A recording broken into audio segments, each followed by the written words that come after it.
excited about it. Yeah, it's going to look cool. Hi, I'm Old Norse Specialist Dr. Jackson Crawford.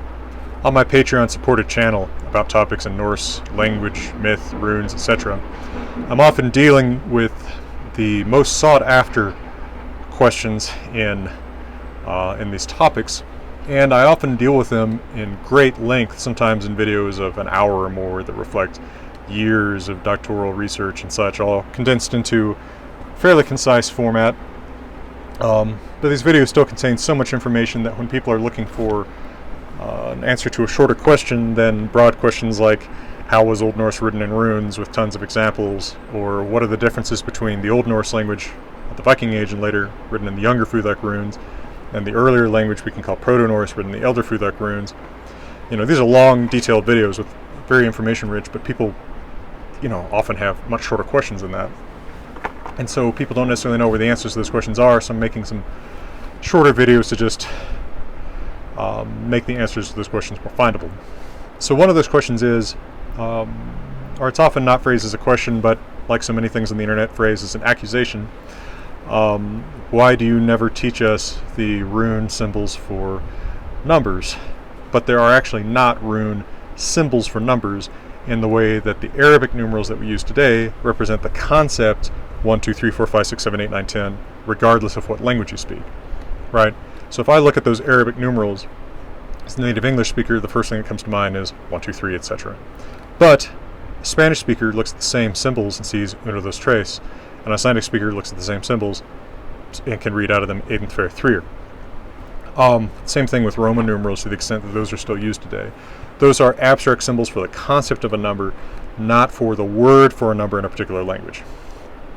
That reflects the much more mathematical society in which we live today, right? We have numbers all around us. I can see numbers all over me, even here in the middle of the mountains, right? There's numbers on my phone showing how long this video is running. There's the model number of this mic that I can see. There's a number that shows, my pant size. I'm surrounded by numbers.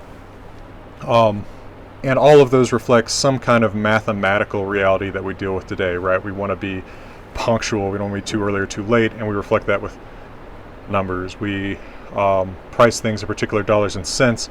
We don't want to overdraft our accounts. All of that is reflected with numbers. So even if we're bad at math, we engage with math all the time and learn very early on at least to do basic addition, subtraction, multiplication, division, etc.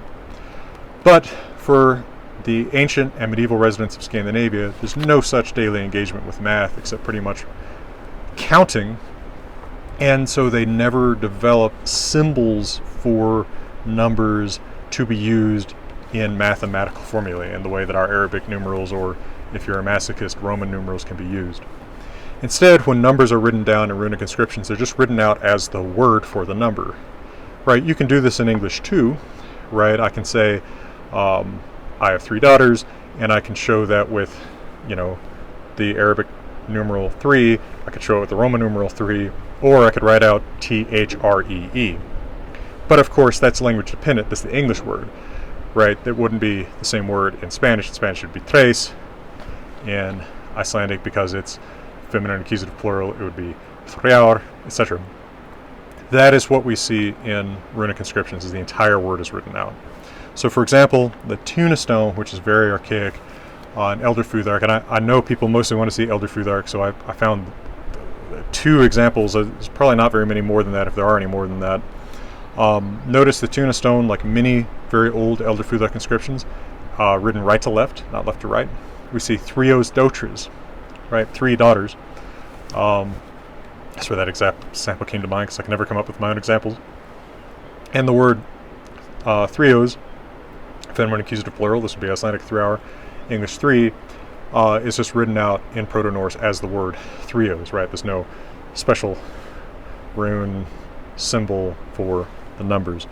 Or in the Steintoften inscription, we don't exactly understand what the first 2 lines mean.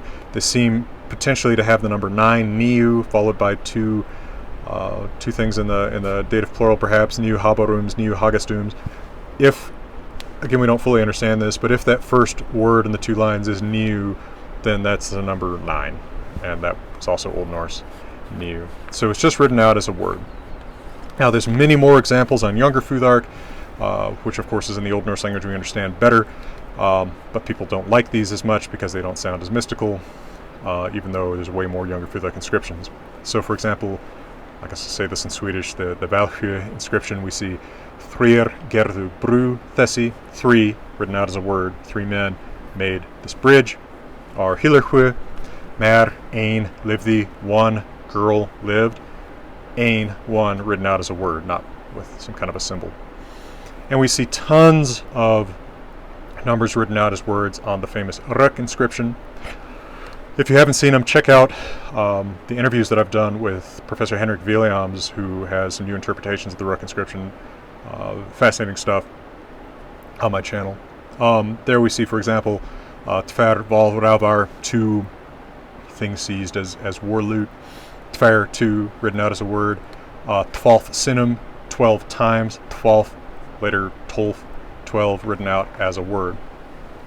One of the few cases where I'm aware of numbers not being written out as words is in some medieval runic inscriptions. So these are post-Viking Age inscriptions in an alphabet expanded from the Younger Futhark to include all of the equivalents to all the letters in the Roman alphabet. I have a whole video about this if you want to check that out. There are some inscriptions, including one from the Gule Stave Church in Norway, where we get the first letter in runes of each number in a particular sequence. So on the Gule Church we see A T Thorn, F F S S A N T, Ash T Thorn, F F S S A N T, and that stands for Ein, Tver, Thrir, Fjor, Fim, Sex, So, Åtta, Niu, Tiu, 11, 12, 13, 14, 15, 16, 17, 18, 19, 20. The numbers 1 to 20 are the words for 1 to 20 in Old Norse. This doesn't seem to have a mathematical purpose, right? These aren't being used to multiply and divide. For whatever reason, the numbers are just being written out in sequence, maybe as an aid to someone learning the numbers. Hard to know what these inscriptions are for, but they still don't reflect some kind of abstract mathematical use of numbers the way that we can use our Arabic numerals today. Alright, I hope that answers that question and maybe convinces one disbeliever that I am not hiding some secret number lore from runes from you. And thank you very much, Patreon, from the bottom of my heart, for allowing me to continue to make a living from teaching while ranting at my phone in my favorite places. And to everyone out there from beautiful Wyoming, let me wish you all the best.